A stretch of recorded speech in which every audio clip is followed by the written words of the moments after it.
All right. Thank you, ladies. I love the flower crowns and I like it all. Speaks to me.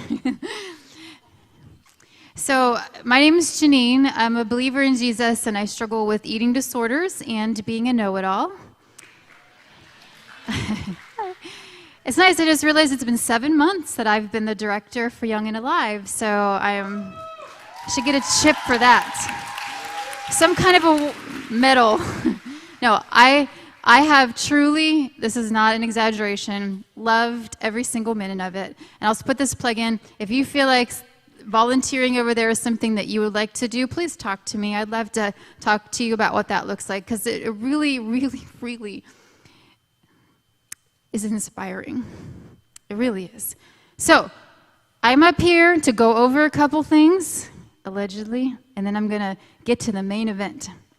So the first thing is that we're here at this recovery meeting because we do these things called the 12 steps, and we're on step number 8, which is we made direct amends to such people whenever possible, except when to do so would injure them or others. And hopefully, I know we have really been unpacking this and digging into this step over in our meetings. And then tonight, I want you to focus. Hannah is about to come up here and share. And I am so stinking proud of Hannah. And she's going to share to you really vulnerably. And I know there is nothing more impactful than hearing somebody share their story and you having that me too kind of a moment when you realize you're not alone. So when she shares, I want you to be thinking about what you relate to and what you can identify with in Hannah's story as she shares. So why don't you come on up here, Hannah. Woo! This is Hannah with the most beautiful hair I've ever seen in my life. I always say, Hannah with the beautiful hair. That's how I call her anyway. So I'm just going to let you take it away. Can y'all hear me? Okay. So sorry if I sound a little nasally, allergies. So, like she said, I'm Hannah. Grateful believer of Jesus Christ, and I struggle with anger, depression, and suicidal thoughts. I was not expecting that. So, try not to ramble, I do that a lot. When I was younger, my parents fought a lot, and it was a lot of the time over bills, and we were barely just living from paycheck to paycheck, but not only that, but we were also helping other family members who were struggling as well. And shopping at Walmart, it had its perks, they're really cheap, my whole outfit's from Walmart, I will say that. I bet you would think I got it from Banana Republic for like $80, but no. So, and since, in our household, we only had, my mom and my dad and my half-brother. And even though it was just us, we were still, struggling. And not only did they fight a lot about that, but they also fought a lot about my brother. Because, my brother, he did a little bit. He could have gone to jail, They fought a lot on how to, discipline him. And when they would always focus on him, I was kind of the child who they didn't really have to focus on. They just had to, oh, Hannah's, she's doing all right. I feel like she's doing all right. She's, the child that you didn't have to worry about. And so since my parents were always focused on him, they always fought a lot more because of figuring out how to a good punishment. And since my dad wasn't his real dad, they would fight a lot about on him giving a punishment, since my mom and my dad were raised differently.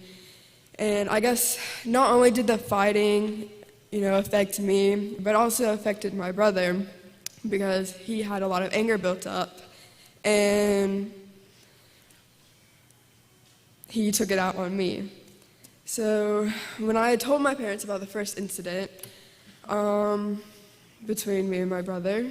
I guess my mom just kind of thought that it was, a brother-sister fight, so that it was typical, but my brother and I weren't close, and we both knew that it wasn't just, a brother-sister fight. And as he went on to take his anger out on me and beat me, I never told my parents about it because I wanted to continue being that child that they didn't have to worry about.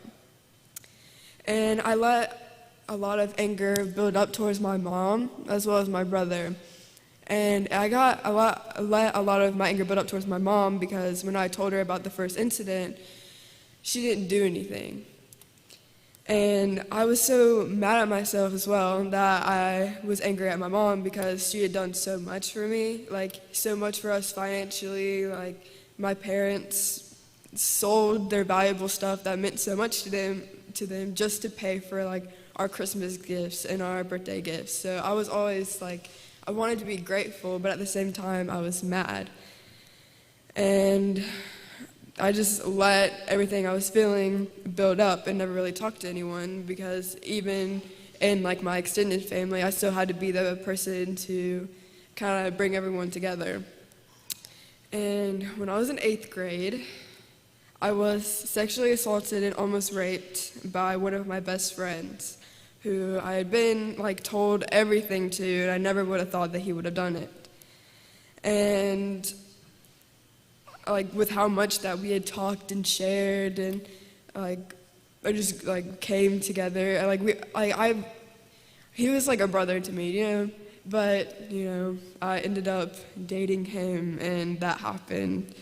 So the very next day of it happening, when I went to school, the whole situation was spread around to everyone.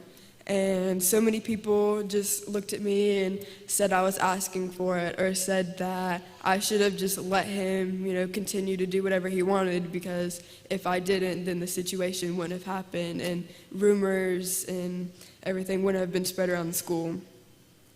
So since I was losing so many friends, I was so hurt from that situation happening. When I talked to my mom, she looked at me and asked me if, she basically said I was being dramatic. She looked at me and asked me if I was on my period because I was being dramatic.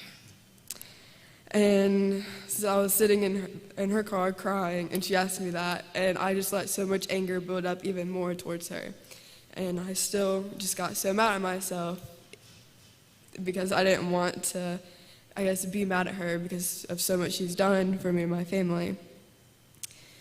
And I guess I was kind of expecting a similar response to what I had told her, because she's always been really tough. She's always been just suck it up and keep going kind of person. And I guess I was looking for something different when I talked to her about it. And all of those emotions that I felt when I was younger and during my 8th grade year, I continued to just let build up. And so when COVID started happening and I started failing school, and I kept comparing myself to my brother, because my brother, he didn't do the best in school. He didn't do his work. He dropped out. So I always thought that because I was failing, that my parents would be disappointed, and that I would, they would think of me as just like my brother, and I didn't want that. And it was mainly I was failing because I couldn't just sit down and focus on when I was doing my work, and I couldn't just, I can't learn virtually. I'm more of an in-person person. And I guess the only difference between me and him is that he wasn't trying and I was, but I just didn't think that anyone would think that I was trying. And I was so tired, all the time, from the built-up emotions that I had, and crying myself to sleep every night, having a hard time showering. I know it's kind of gross. Having a hard time eating and sleeping all day, just because I thought that if I didn't do anything, if I didn't get up in the morning, if I didn't do anything, then I wouldn't do anything wrong, and I wouldn't disappoint my parents. And I kind of lost my spot. And so I was so tired of it that I went to my kitchen, to my medicine cabinet, and tried to end it. And luckily I didn't take enough pills to kill me, and I only took enough to where I threw up and slept a long time. And my parents never found out, because I knew even if I told them that what I tried to do, I feel like they would be disappointed as well. But when one of my best friends invited me to his church, a lot changed for me that I didn't know. Like, I didn't know that coming to this church one Sunday night would do so much for me. And the Sunday that, he invited me, there's a little challenge going on. And it was whoever brought the most people got $100. And of course I was like, count me in. I'll take 80, you can take 20. I'm gonna go buy myself some clothes, maybe get myself a bloomin' onion from Outback. I know y'all know those are good. And I was like, I'm gonna get that money. I didn't end up getting the money, I will say, but I'm not mad about it, because I made so many new friends, and those friends that I met here on Sundays, they invited me to Friday night. And when I went to the first Friday, I saw everyone was really taking everything seriously. Like, they were wanting to sing, they were wanting to share what they were going through, they were wanting to continue and build a relationship with God. And yes, I grew up in church. I just went because, I'm gonna get food after, or just going to see my friends at youth group. I didn't pay attention at all. And I was a creaster. I don't know if y'all know what that is, where you only come on the Christmas service and the Easter service. That was me. And for a long time. I know, y'all are laughing. That's okay to laugh, And I guess when I was just seeing how everyone was taking it seriously, since, I never took it seriously, I was surprised. And the second Friday that I came, I saw one of my best friend's testimonies. And I was really taken aback, because I was like, you're supposed to talk about this kind of stuff in church, and here I am talking about this kind of stuff in church. And it just really surprised me, and it really spoke to me, and everything that he talked about just hit me and made me want to form a relationship with God and start to take this seriously. And that's not where I'm supposed to be on that. Okay. And just going and hearing everything that he talked about, I guess it made me realize that what I was doing wasn't very Christian. I'll put it that way. You're supposed to, the typical Christian, come to church, and that's it. And that's at least what I thought, but obviously it's not. And I guess a verse, Miss Janine told me to put a verse, and on this past Sunday night, when I was in a group, her name's Rachel, I don't know if y'all know her, she said something, or she said a verse, and it was Jeremiah 5:30-31, and it says, let me find it, it says, "A horrible and shocking thing has happened in the land. The prophets prophesy lies, and the priests rule by their own authority, and my people love it this way. But what will you do in the end?" And that spoke, looking back at how I was, living, it really spoke to me, because so many people say that they're Christians but aren't actually, and so many people go and use it as a title for good looks, I'm a Christian, but they don't do anything about it. They don't go to church, they don't pray, they don't read their Bible, they don't give. And me being how I was, that was me. And they, people who, just kind of go to church, they just feel good that they go to church. I went to church that morning, but were you really listening, I guess? Were you really, taking in, everything that was being said? And so on Friday nights, I started going more frequently. I started sharing in groups, and people listened, and I wasn't used to that. Because every time I tried to talk to someone, I was told I was being dramatic. And I started, going to the altar and praying about things I was going through, and I started singing. Not much of a singer, but I was singing. And just really just like listening to how people like took their faith seriously helped me a lot, because when like my best friend's mom, she basically, when I like opened up to her about how I'd been to church but I never took anything seriously, and how like everything that I went through, she was like, we're doing a devotional. And I was never a person to, read my Bible. Like, I'm failing school, I'm trying to focus on that. But taking time to like do at least a devotional and just reading has helped me like so much. And like, it really made me, like go to the altar and lay everything that I was going through down. And I know a lot of people say that they do that, but I don't think a lot of people do, because sometimes when like people, I guess, go and like say that they lay everything down, like yes, you're gonna come into struggles, but some people will just give up, just kind of what we were talking about. Don't know if it says that. Oh, it doesn't say that anymore, but it said don't give up. And that's like a really thing that you can't give up, because you can't like, I guess, give up on God when he hasn't even like shown you everything that he can do. And so when I started taking everything seriously and praying and thanking God every morning and reading my Bible, I was able to have the strength to open up to my parents about how I was feeling and how I didn't want to get up in the morning. They took it seriously. They listened to everything I was saying, and they were able to get me back in school. I'm only failing one class, but it's not that bad. My 8 went up to an 83, I will say. And like my parents, they don't fight that much. We're doing good financially. I was able to forgive my brother for what he did, and I was able to forgive my ex-best friend for what he did, and all the friends that I lost.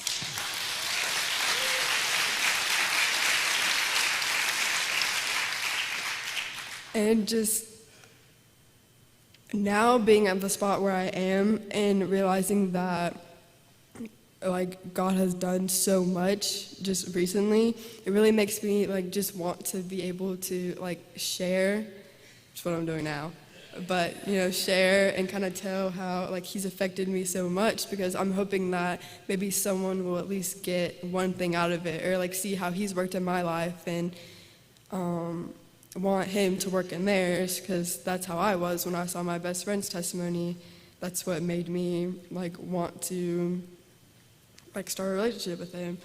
And now like I still struggle sometimes with getting up in the morning and seeing my grades, because, well, not anymore. My only one class, my 23, but hey, we're not going to talk about that.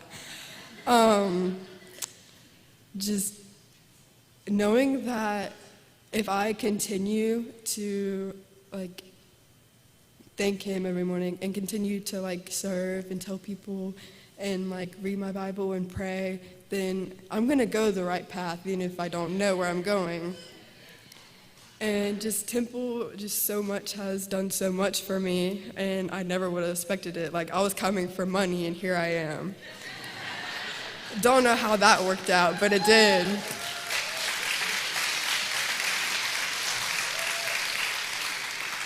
So that's pretty much all I have.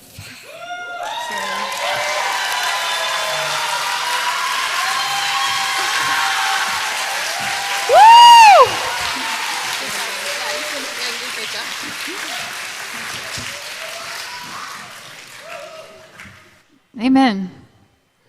Amen. When Hannah shared that testimony last week at Young and Alive, the phrase that kept coming to my mind was this. And I pride myself in being smart and in correcting people's grammar all the time, right? Right? Which isn't annoying at all. And this phrase kept coming into my mind, and it was, keep not quitting, which isn't even a sentence. And when I was typing it down, my software was trying to correct me as if to say, "You dunderhead, this is not a sentence." And I kept putting it in there. And I just was like, keep not quitting. So sometimes you don't have to do anything, just don't quit, right? And I love that you guys are doing that, don't stop before the miracle happens, because keep not quitting. You might not have the strength to do anything, but don't give up. Don't give up. All right. I'm being told that I need to hurry. So I promise you that I am not going to blab. But I did feel like God put something on my heart, and I'm going to share it with you, if that's okay. I promise you we'll get through it quickly.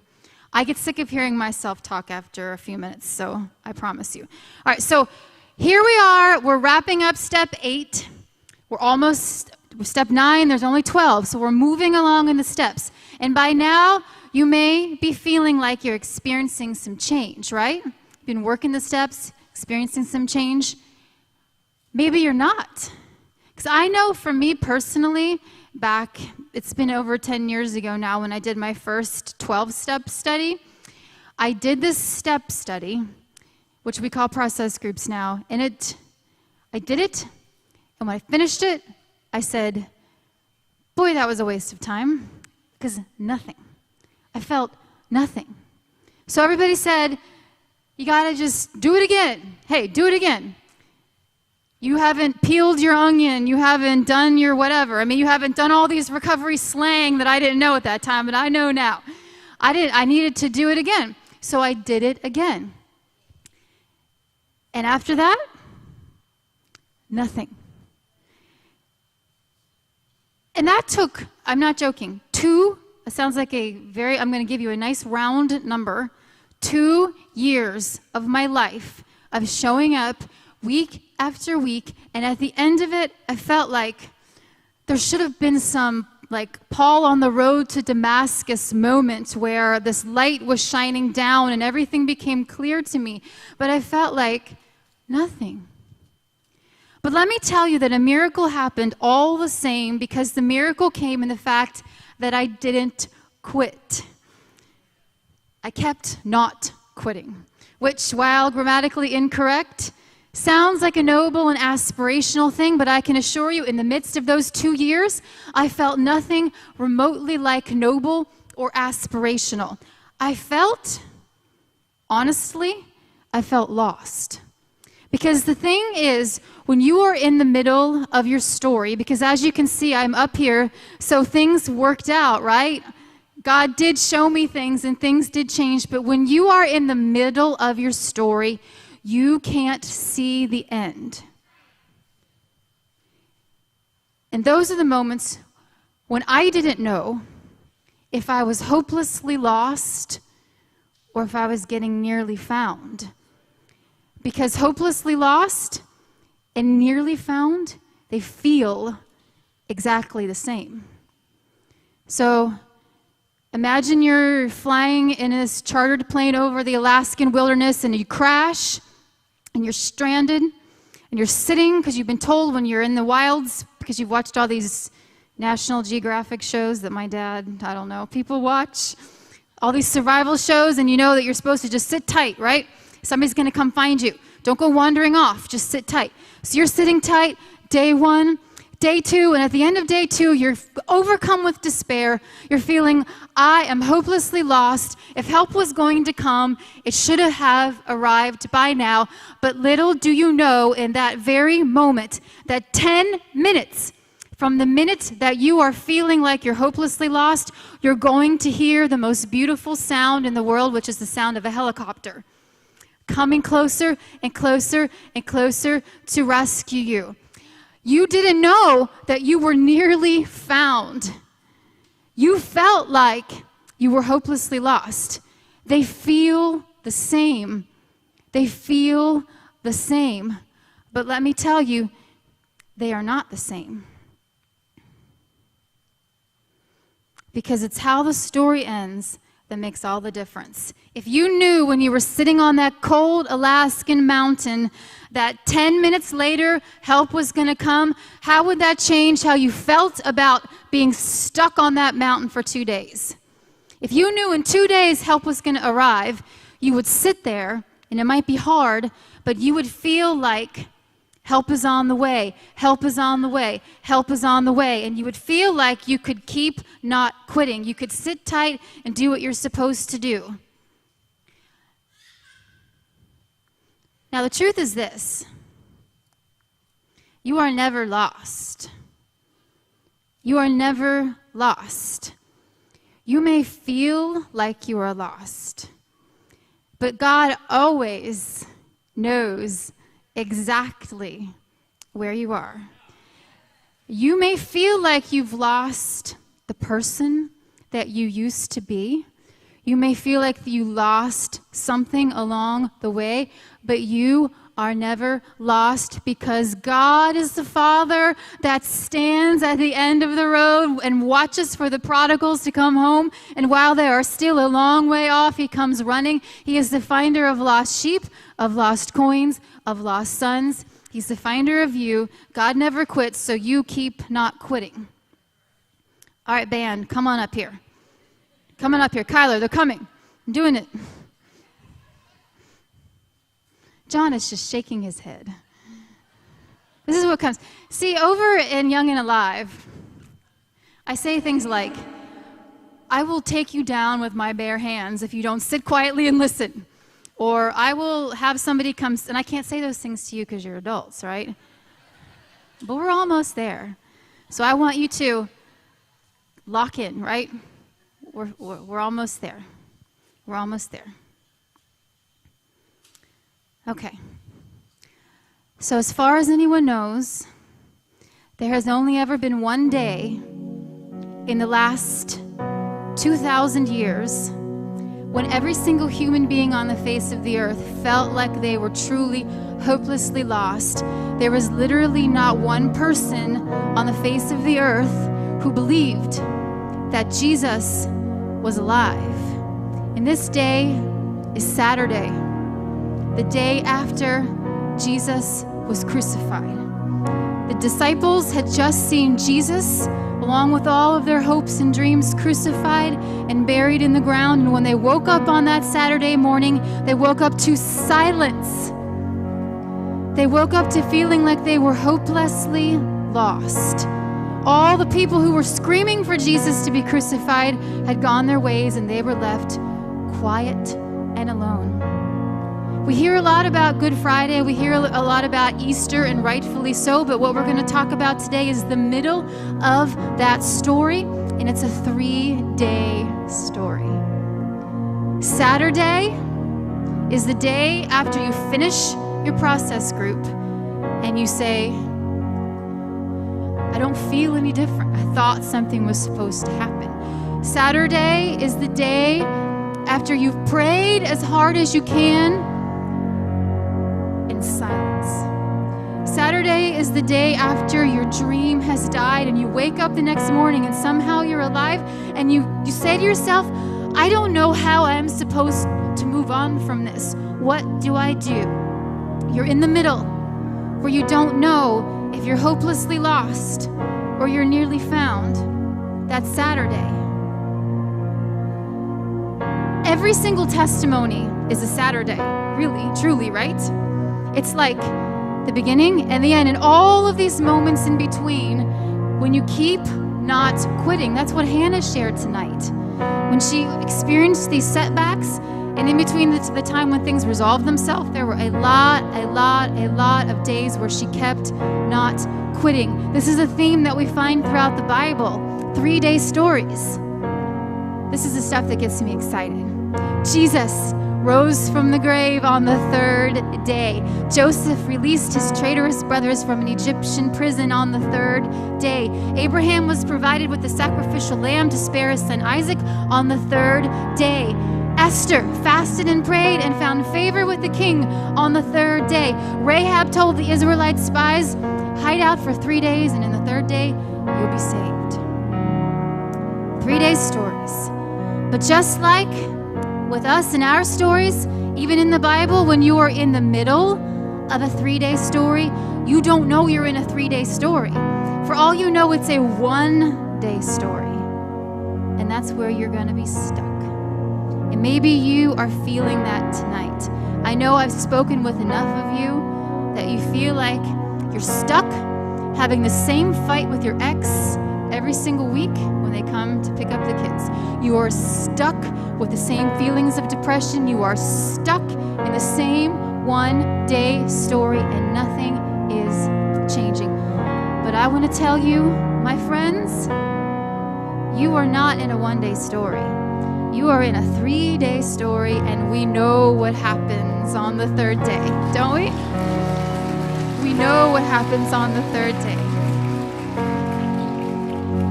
Keep not quitting, because oftentimes it's a lot easier to start, right?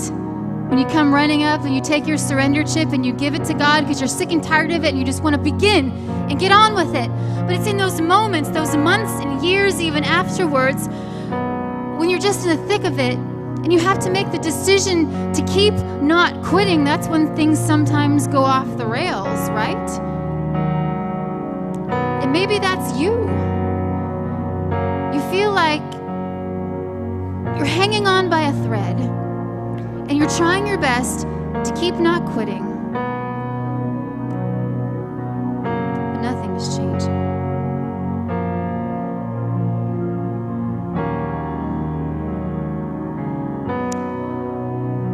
You may be thinking, I could no more begin to write a testimony and give a testimony because there's nothing miraculous in my life happening right now to report. I'm just putting one foot in front of the other.